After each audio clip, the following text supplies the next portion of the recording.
At 1:30 p.m. on January 6, we watched as the Metropolitan Police Department began to deploy officers to support the Capitol Police. In doing so, the officers began to withdraw from the traffic control points that were jointly manned with District of Columbia Guardsmen. At 1:49 p.m., I received a frantic call from then Chief of United States Capitol Police Stephen Sund, where he informed me that the security perimeter of the United States Capitol had been breached by hostile rioters.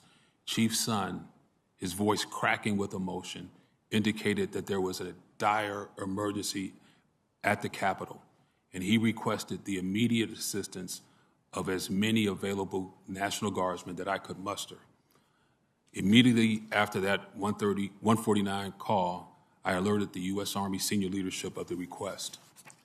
The approval for Chief Sund's request would eventually come from the Acting Secretary of Defense and be relayed to me by Army senior leaders at 5:08 p.m., about 3 hours and 19 minutes later.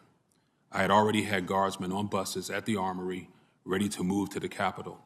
Consequently, at 5:20 p.m., less than 20 minutes, the District of Columbia National Guard arrived at the Capitol and were being sworn in by the United States Capitol Police.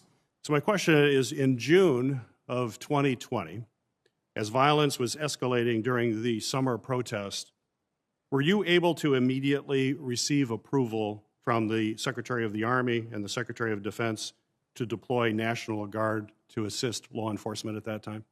Senator Peters, I was. Yes, sir.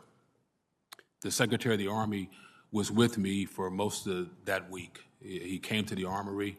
I was in constant communication with him when we were not together. So you were immediately able to receive approval in June of 20.